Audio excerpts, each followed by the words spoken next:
Happy Monday, folks. March 25th, the NFL's owner meetings just wrapping up or probably just getting going today. And I'm pleased to be with you here in solo form. Sarah is, of course, on her previously scheduled family vacation. So hopefully you're enjoying yourself, Sarah, with your crew, getting some much deserved off time. Lots to discuss in this lunch hour live stream. It is Monday, March 25th. I'm your host, Bobby Trossett, and this live stream is brought to you by our friends at Mando, and the annual NFL owners meetings are going down in Orlando, Florida. John Harbaugh caught up with reporters earlier this morning, so we've got a lot to discuss in terms of what he had to say about some influence that Lamar Jackson has at the wide receiver position as we are 1 month out from the 2024 NFL draft, which, of course, I got to remind you, Sarah and I have a big event coming up for opening night. 1 month from today, Thursday, April 25th. It's a 7 o'clock kick, if you will. $40 to get you in, and it's live from our friends at Soundstage. Catering is provided by Clean Cuisine. It's at 124 Marketplace in downtown Baltimore, right across the street from Power Plant. And we're taking you right up until the Ravens are expected to pick at the 30th overall slot in the 2024 NFL draft. So lots to get into related to that as we work our way up. But just in case you can't visit and come in person, we will have that event as always available to you virtually through YouTube, through Twitter, and other platforms that we're going to have our live simulcast on. So hope you can join us for that. We cannot wait for that opportunity. And tickets are now available on Ticketmaster. You can visit the show notes below to learn more in terms of securing your ticket. So, again, in Orlando, John Harbaugh covered a number of topics, including what Lamar Jackson had to say in terms of what he hopes the Ravens might do. And before we get to that, here's the annual head coach's photo from Orlando. Adam Schefter tweeted it out. There's Harbs there, right in the front left-ish area. It's more middle left, let's call it that. Right next to his brother Jim, but this is always a photo that's talked about and gets plenty of reaction, as you can imagine. But there are the Harbaugh brothers up front and center for the annual NFL owners meetings. And Harbs had to say this about Lamar Jackson's role now in year 2 of that mega deal that he signed this time last year. His feelings about his next step, he's got a lot of thoughts. I mean, it's like any. There's no one football thing, I think he's looking at every aspect of his game. He starts with himself. That's what I love about Lamar. What can I do better? And that's why he continues to improve. And then he goes to what we need. What we need schematically in his view. And he trusts the coaches, and he wants to, we talked that week and shared ideas schematically, also personnel-wise. And then we're kind of working on that now. Then he'll come back and he'll look at everything, and we'll want to know what he thinks. Do you prefer this or this? More comfortable in this direction or that direction? What do you like? Any other ideas you had since we talked last? And Lamar will be part of the architect. I believe he'll be a big part of the architect on the offense. Okay, so the architect, we've heard that before, but what are we hearing specifically about what Lamar's looking for in terms of his wish list? Well, he told John Harbaugh, and Harbs told the media this morning, that Lamar's told the organization about a few of the wide receivers that he likes coming out in the draft. Who those names are and what those names are specifically remains to be seen. But clearly, as many quarterbacks do, from a feel standpoint, from a studying the game standpoint, from maybe perhaps some backgrounds, whether it be South Florida or along the way in college, they have their guys that they think might be a good fit. Lamar is among those QBs, and he's voicing that to the organization. Whether or not they follow that, they have in the past. No question, Lamar, with the South Florida ties, was a huge fan of Zay Flowers coming out of Boston College. I'm sure he voiced that throughout the process. But Lamar's making it clear. And to me, big step, big picture, moving forward, this is the natural progression of a guy who is not only in year 2 of that mega deal that he signed a year ago, but this is the natural progression of what it means to have influence, what it means to have an open-ended relationship, an open-minded relationship with your organization, and you start to voice your opinions as you go throughout the league and throughout your tenure in Baltimore. It's hard to believe. Year 7. Year 7 comes with experience. Year 7 comes with um, the opportunity to have more of a voice.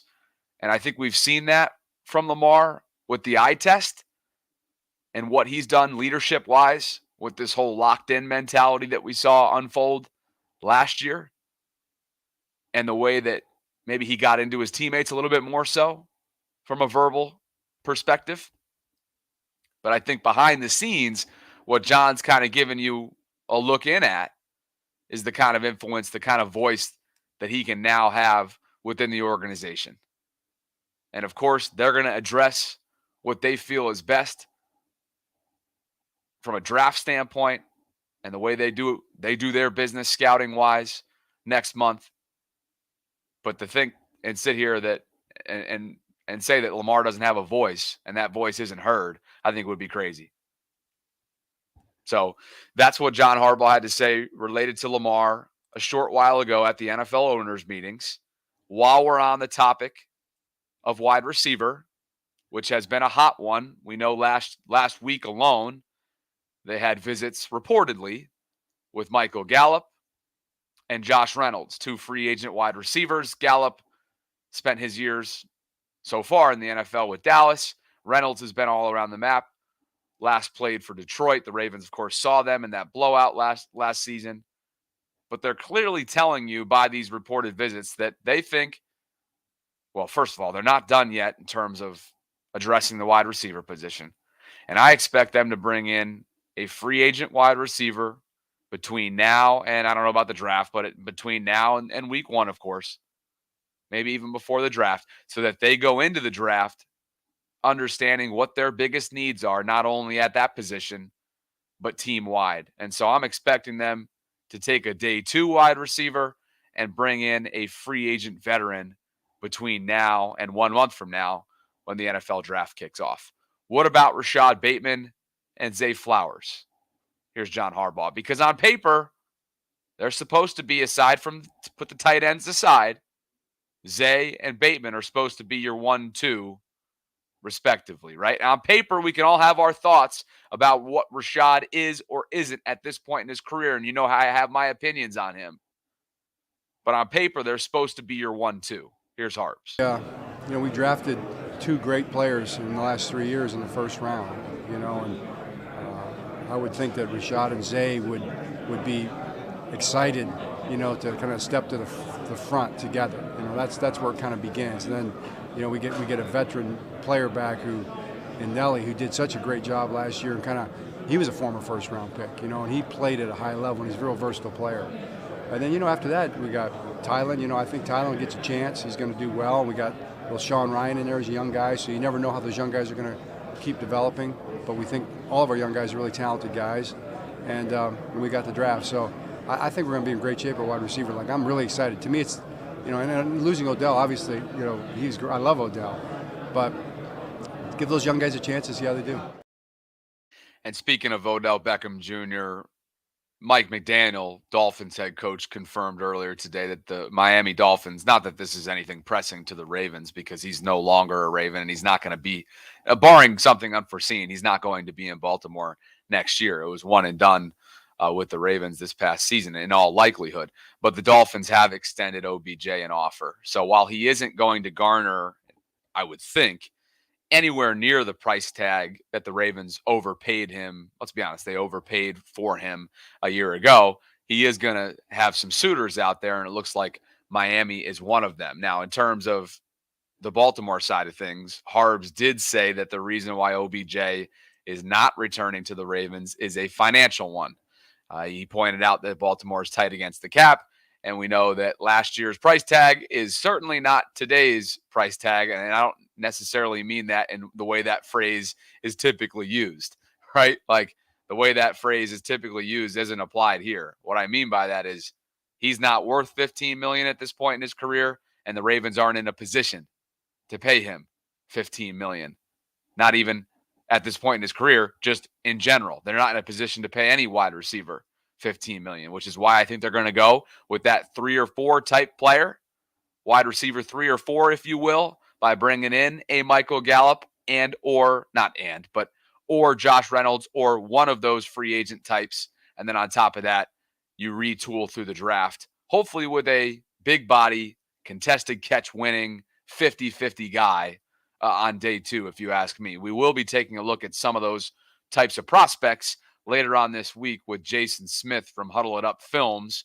who's those of you probably are familiar with if you're on Ravens Twitter, because I want to take a close look at who potentially could be the best fit in his eyes for the Ravens that would fit those categories. So anyway, that's the latest there in terms of where OBJ is. Nothing surprising about this, so to speak, but he will be garnering other interest outside of Baltimore, and perhaps that is a fit when it comes to the Miami Dolphins or anyone else. Before we continue the conversation with the offensive line and what John Harbaugh had to say specifically about that position, as you heard at the top, this episode is brought to you by our friends at Mando, one of our newest brand sponsors, and I wanted to share a little bit about what they're all about. And they want to know, are you struggling with body odor? Maybe your daily life consists of some kind of physical fitness, or perhaps that 3-in-1 shampoo leaves you feeling like you need a second shower just hours after you take your first.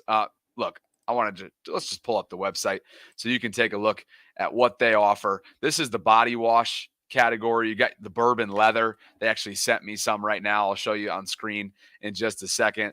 The Mount Fuji body wash. They've got different deodorants. I mean, they've got so many different styles and ways for you, whether it's being formulated with mandelic acid or 72-hour odor control.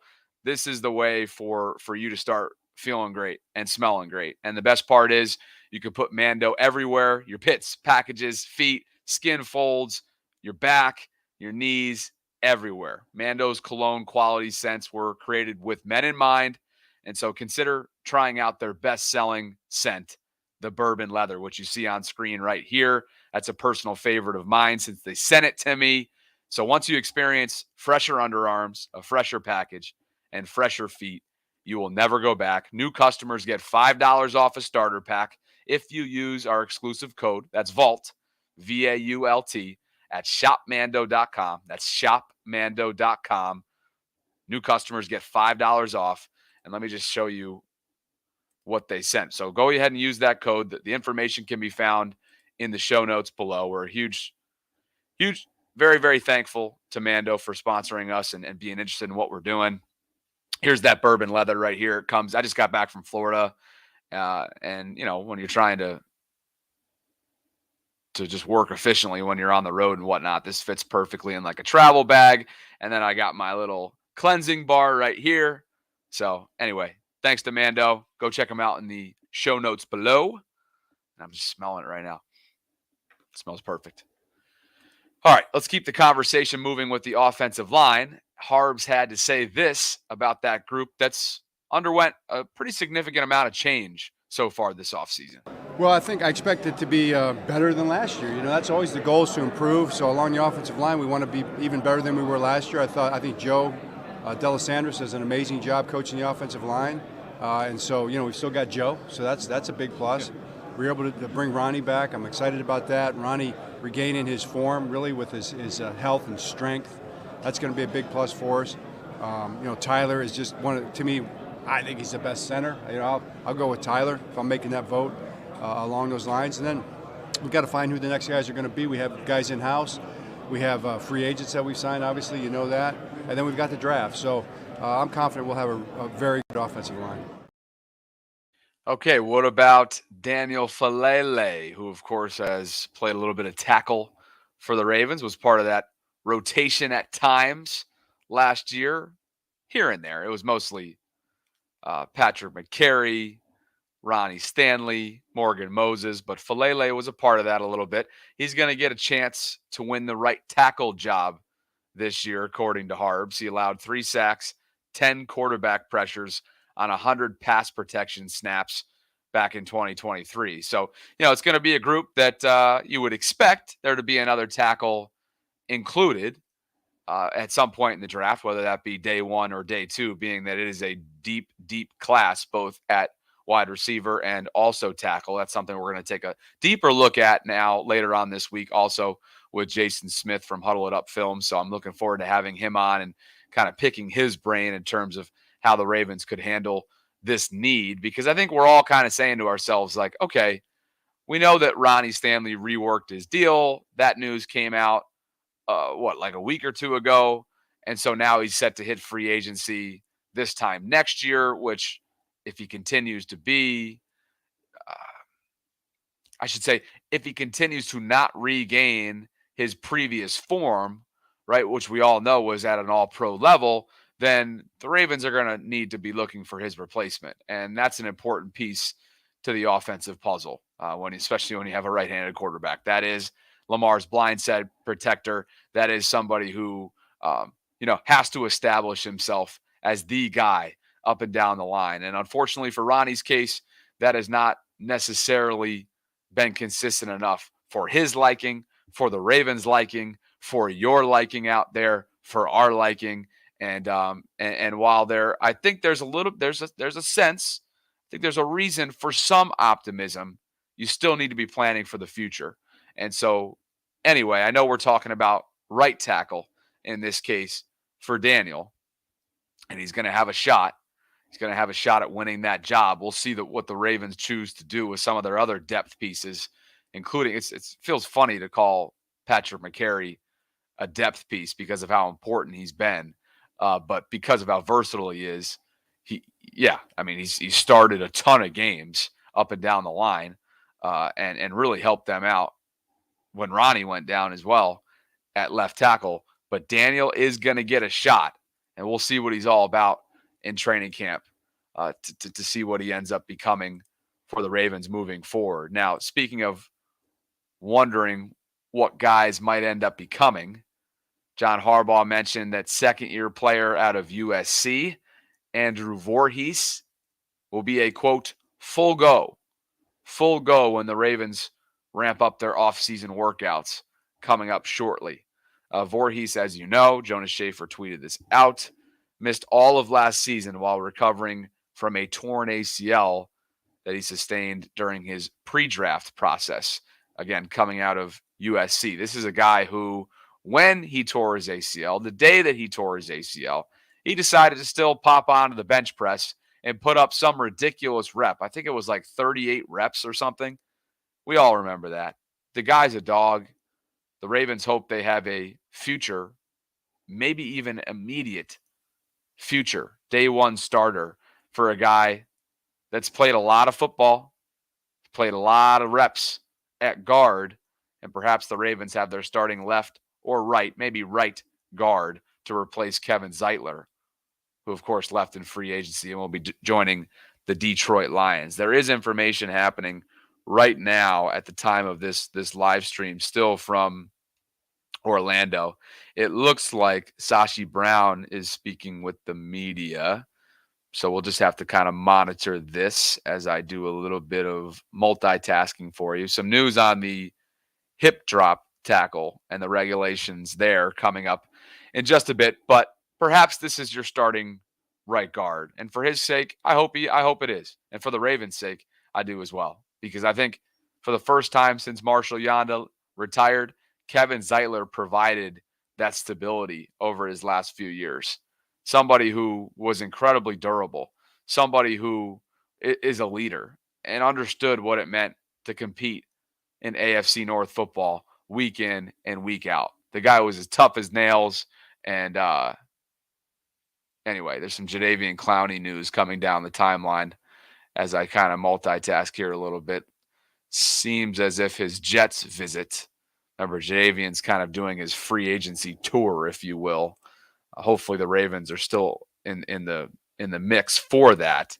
But it looks like his visit with the Jets went outstanding, but there isn't anything signed. We'll have more on Jadeveon in just a bit, also along with Kyle Van Noy, who did a little Q&A on Twitter over the weekend and provided some information in terms of where he's at currently with the Ravens. But sticking with offensively before we turn a page, John Harbaugh mentioned during that media scrum that he'd be happy to bring either J.K. Dobbins or Dalvin Cook back. But if it can't happen, he's confident giving the young guys an opportunity. Now, it's important to note that while Derrick Henry is now a Baltimore Raven and while Justice Hill is under contract, Keaton Mitchell will not be available, barring something, again, unforeseen, week 1 because of the aftermath of his injury that he sustained a year ago, which I believe he's on. Well, not I believe. It's been reported that he is on track for a full recovery. It's just a matter of what that timeline looks like. And if I'm a betting man, I'm not expecting to see him early on, very early on at all. So what that tells me is, well, you can't just move forward with 2 backs on your roster, right? You probably got to draft one, and maybe you even have to re-sign one of these guys in J.K. Dobbins or Dalvin Cook. I would think that at this point in his process, there's nothing imminent for either one of these guys. We've now hit the third, fourth, fifth, maybe even waves of free agency. So there's really nothing that's pressing about getting these guys locked down. But I'd have to think that J.K. Dobbins is probably looking for a fresh start, especially when the Ravens went out and paid the kind of money they did to bring in Derrick Henry. If I'm J.K. Dobbins, I'm looking for a fresh start. As sad as that is to say, I feel like that's probably best for both parties at this point. And it's really too bad because I think, as we can all agree, the guy has been nothing short of sensational when healthy. And he is far, far from reaching his ceiling in the NFL if, and it's a big if, obviously, if he can stay healthy. And that'll be the big question mark surrounding J.K. Dobbins for the foreseeable future. Anyway, that's Harbs from earlier today on J.K. Dobbins. Now, what about the outside linebackers? Of course, the veterans and Kyle Van Noy and Jadeveon Clowney gave that room a big boost a year ago, as did the addition of pass rush specialist and Dr. Rush, as they fondly refer to him as, Chuck Smith, the Ravens outside linebackers coach that they brought in a year ago.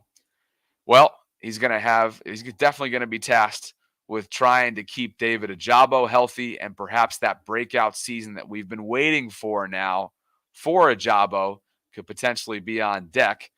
Here is John Harbaugh on their former Michigan standout. Yeah, I think David's going to break out. I think he and Adafe are, going to be partners in crime. I think those guys are going to play great together. They're ready to roll, man. I mean, every time I talk to them, every time I see them, they're brimming with enthusiasm. They're working hard. He's healthy. They're both healthy. Can't wait to get to work with those guys. Okay, so I bring it up because Kyle Van Noy, also an outside linebacker who was very productive for the Ravens. And by the way, just on the Ojabo front, of course, Harbs is going to be killing us all with kindness and optimism and positivity. Bottom line is, we don't know what David Ojabo is at this point in his young career, but if availability can become a calling card of his, damn it, I love his chance to be a late blooming, developed guy, because we're seeing that with Adafe Owe, which is why, if you ask me, which player is more likely to have his fifth-year option picked up between Rashad Bateman and Adafe Owe, my answer would be Owe, simply based on production, simply based on upside. Not that Rashad doesn't have upside, but to me, if I had to choose right now and I could only choose one of the two, I know there's reasons when you look at the wide receiver market to pick up Rashad's. There are arguments to be made, but to me, it's a no-brainer. You're picking Adafe, you're running, and you tell Rashad, prove it, baby. Prove it in 2024. That would be my thought. Kyle Van Noy, of course, a outside linebacker that the Ravens brought in extremely late in the process. And what I mean by that, a year ago, they brought him in season. And he loves to tell the story. He was a couch guy. He was on the couch. He came and helped the Ravens. And honestly, from like London week on, this dude was impactful, as was Jadeveon Clowney. But let's stick with Kyle first and foremost. In terms of his Q&A that he had with some folks, Alvin on Twitter asked him, was Baltimore what you expected it to be as an organization? Kyle said, honestly, it was pretty amazing. Very impressed how they run it. Props to Mr. Bisciotti. Then Kyle Hamilton's fan. what's his handle? I don't even know how to pronounce that. Anyway, this Twitter follower asked Kyle, have you spoken to EDC about returning? Kyle said yes.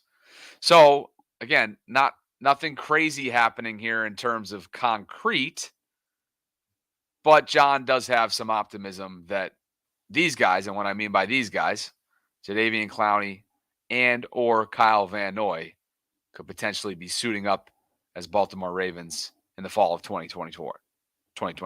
There is about JD and also about Kyle. There's optimism with both. I've been texting with JD and Kyle, here and there over the last weeks, and so I'm hopeful we get one or both of them back. I have my doubts about both of them. I could totally see Kyle Van Noy coming back to Baltimore. I'm a little bit concerned that Jadeveon's play, which was elite and a career year for him a season ago, is going to warrant a team like the New York Jets or like the Carolina Panthers or these other potential suitors that are out there to maybe not overpay, but in terms of what the Ravens would be willing to do, put them in a tough position. That's kind of my gut feeling, is that Jadeveon's going to get paid. And the Ravens aren't in a great position to do so. And I wonder where that might end up being and how quickly that comes together. Because remember, Jadeveon in recent years prior to last season had kind of waited out through training camp, like didn't necessarily feel like he needed to participate in training camp. And because he was brought in midway through training camp a season ago and then performed the way he did in Baltimore, the guy's got a point. Guy's got a point. At this point in his career, at 30 years old, former number 1 overall pick, playing the way he is with this resurgence, maybe he's got a point. He doesn't need training camps under his belt. Well, guess what? Not every coach is going to be okay with that. And when you're commanding the type of money that he is coming off the year that he gave the Ravens, typically that's going to the commitment level is going to have to be a little bit more so than when the Ravens are bringing him in for, gosh, talk about team friendly in terms of what he was able to give them production wise. So yeah, he's earned the money he's going to receive from a team in the coming weeks, maybe months, depending on how long he wants to draw this thing out. I just don't know if the Ravens are going to be willing and or able to put up the kind of money that some of these other organizations, I get the feeling, will be willing to do to bring in a guy that is just playing with this youthfulness, right? That's what it is. There's a youthfulness that comes with what we're seeing from Jadeveon Clowney and Kyle Van Noy. And they really bailed out a room that was pretty young and inexperienced a year ago in Ajabo and, of course, Adafe, and all the questions that were swirling when it came to Tyus Bowser's bizarre knee situation that he was in a year ago. So to be honest with you, I feel like you have to bring back one of the two of those guys in Kyle or Jadeveon. Because you're probably going to retool through the draft, but it's a really young room. And if you're adding a rookie to what's already a young and relatively inexperienced room, I would really want that to be bolstered and almost headlined, so to speak, by one of those guys with, in Kyle's case, championship pedigree, and in Jadeveon's case, somebody who's just universally respected. So probably not bringing back both. Would love to see the Ravens make a strong play at Jadeveon. And a great consolation prize would be Kyle based on what he showed that he still has left in the tank a year ago. And he's a team player. He's a locker room guy, right? That's somebody that's a glue guy. What you need. You need glue guys if you're going to make a deep run. And the Ravens have those in their locker room. Let's talk about the quarterback position here a little bit. We know right now the 2024 quarterback room consists of Lamar Jackson, Josh Johnson, and Malik Cunningham, who they brought in from New England last year in season. And Harb said that he expects Josh Johnson to be the backup quarterback, but he's excited to see how Malik Cunningham looks. Of course, Josh is a journeyman quarterback, back with another stint in Baltimore. Malik, young, inexperienced, perhaps untapped based on who you discuss. And again, some things are coming down my timeline right now, so bear with me here. I just want to make sure that I'm giving you, sometimes with these noon live streams, like this new format that we're tinkering with, a lot can be happening at once. So Sashi Brown, Ravens team president, said that the Ravens have begun discussions with the NFL about possibly bringing the NFL draft to Baltimore in the relatively near future. Wow. Cool. Damn, that'd be really cool. Just processing that right now. Where would that take place? Where would the draft be hosted? At the bank? What kind of venue would be best suited for the NFL draft in Baltimore? I'm trying to think of the places that like the convention center downtown's pretty big. Obviously M&T Bank Stadium, I'm sure could handle it. But where else? Power plant? I don't know if that would work. What venue in or around the Baltimore area would be? Yeah, I mean, power plant makes me think if they'd have the space for that. I mean, this is a big endeavor. But that's cool. Not sure how soon relatively near future means, but that'd be fantastic. So that from Sashi Brown just a short while ago. Jonas Schaefer transcribing that out and tweeting it from Orlando, Florida. So anyway, there you have it. I don't know who's going to be the primary backup week one, but I have some confidence in terms of what Malik Cunningham can be, the similarities, the style of play that would make it easy to not have to change a lot schematically if, God forbid, Lamar were to be unavailable.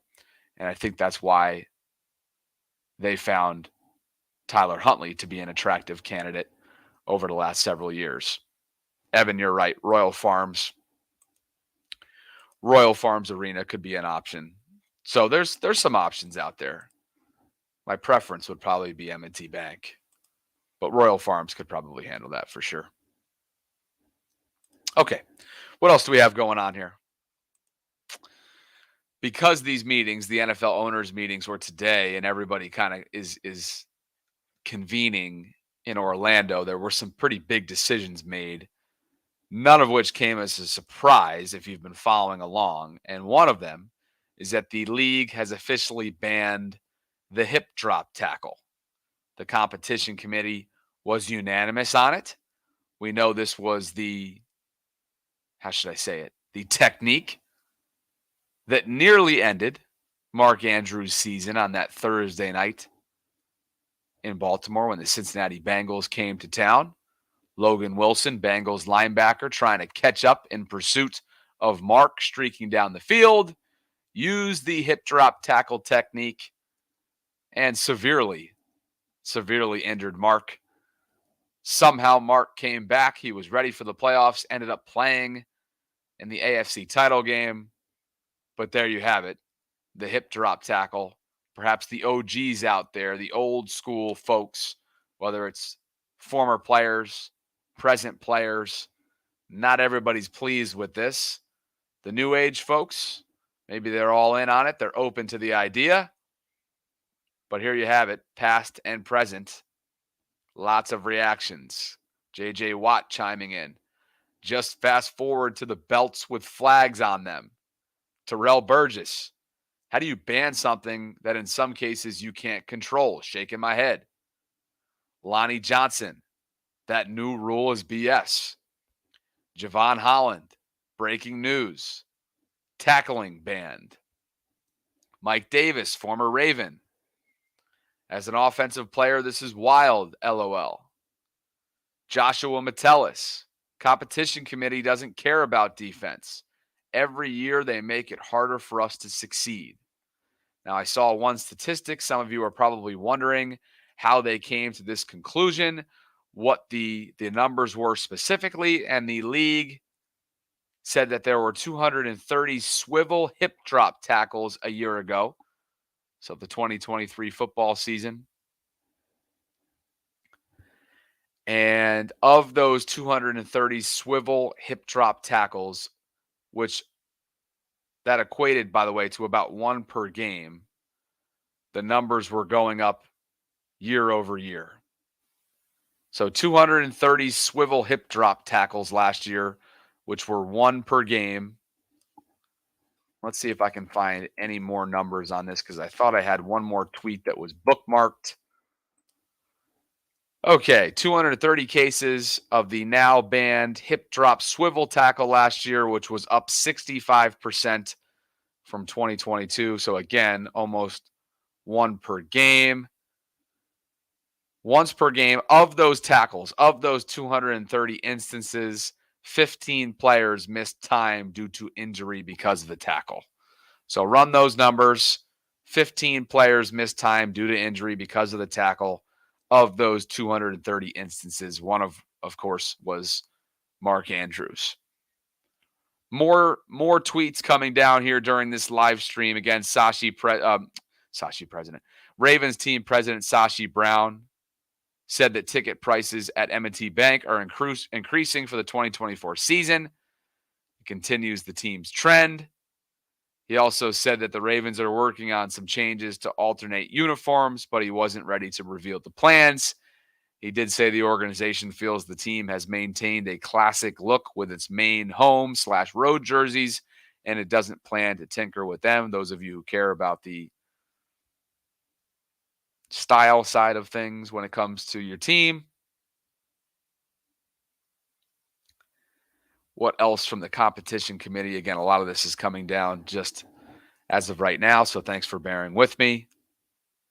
What do you guys think? Let me know in the live chat what you think of the hip drop tackle ban. Not a surprise, but it is something that's very polarizing, very controversial, and football continues to be regulated more and more as we move along here. Some other notes as well from Brian McCarthy, NFL PR specialist. These are some notes from the approved playing rules summary. Of course, the competition committee amends Rule 12, Section 2 to eliminate a potentially dangerous tackling technique, which is what we just discussed.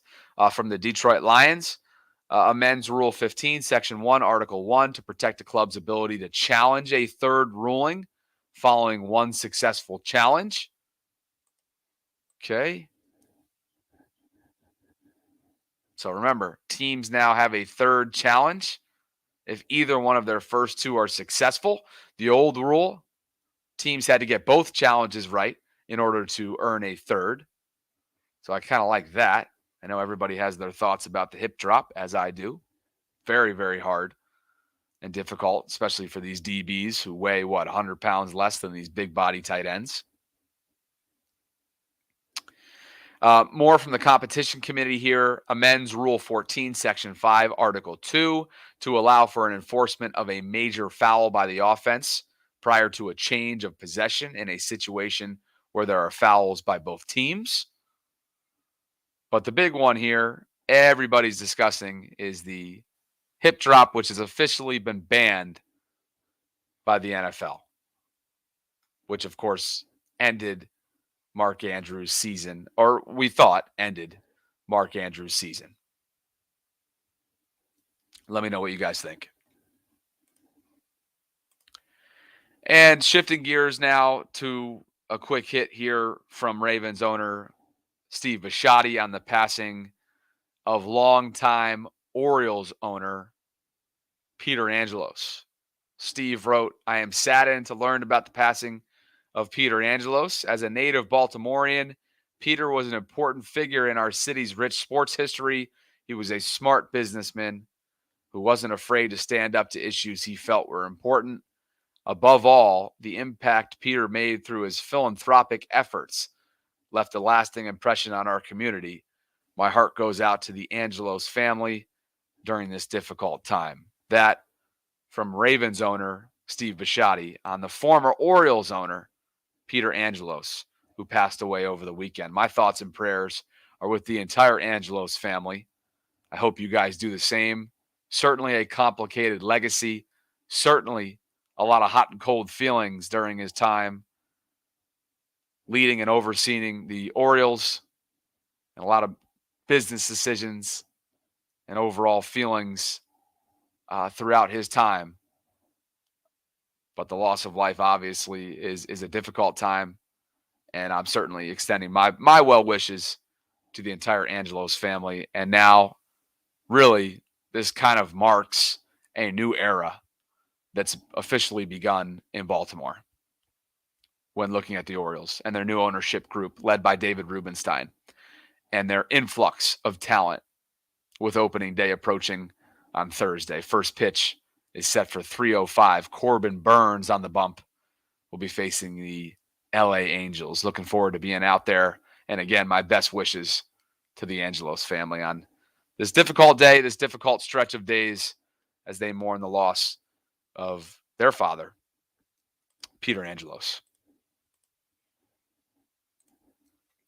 For those of you wondering what's up with Sarah, Sarah is on a previously scheduled vacation with her family. Much deserved, well deserved. I hope that she is unplugged and enjoying herself. Love her kids, love that entire family. They are the best. And the fact that Sarah's a mother of 4 and does this daily with me all year round is nothing short of spectacular. So just wanted to say thank you to Sarah. Thank you to all of you who have been kind of tinkering with us and hanging out with us as we explore this new format. Let us know what you think about this new format, this new live stream, this new lunch hour live stream that we've been doing for the last couple of weeks that we plan on continuing to do. So again, a special thanks to our friends at Mando. They are our newest brand sponsor. And again, you can get $5 off your starter pack if you use the code VAULT. You've got your bourbon leather body wash right through here that they sent that I've been messing around with when I'm especially on the road because it's just so easy to travel with. And 1.5 fluid ounces allows you to get through TSA, which is great. And then I've got my cleansing bar as well, my Mount Fuji cleansing bar if you don't like the body wash side of things. What's the big argument they do locally here on town? Isn't it on the Fan? They do body wash or bar soap? Bar soap or body wash. I think that's what they ask every single one of their guests. But anyway, I'm a body wash guy for what it's worth. Anyway, let's just make sure that I have everything ready to roll and that you're fresh and up to date. More from Sashi Brown. He said the team's stadium renovations will not impact the capacity of the stadium. Some seats will be relocated, but there's also field seats are going to be added too. That's pretty dope. So more from Sashi. Again, ticket prices are going to increase, which they do every single year. Stadium renovations are not going to reduce the overall capacity. They're hoping to host an NFL draft in the near future. And that is happening right now in Orlando as team president Sashi Brown meets with some reporters at the annual NFL owners meeting. So that is that. I appreciate you guys, as always, for dropping by the stream. If you haven't already done so, tickets are going quickly. We're fired up about this upcoming event to kickstart and celebrate opening night of the 2024 NFL Draft. Sarah and I will be both in person live streaming. It's a marathon draft party at Soundstage in downtown Baltimore, Thursday, April 25th. $40 gets you inside the door. That also gets you access to our premium tailgate buffet sponsor, catered by Clean Cuisine. They've been sponsoring me all year long. Love them. Jerry and Aaron do incredible work, and I cannot wait for you to get those taste buds working. The live stream will be available on YouTube, as it always is, and across all of our social networks if you can't make it in person. But tickets are available right now, and you can click on the link included in the show notes below to secure your tickets for what will be a great event, and we hope to see as many of you there. So, anyway, glad you guys could drop by. We've been going for about 45 minutes, so I'm going to go ahead and jump, but we will be David says it's okay to end this if you're out of content. It's different without a host, without your co-host.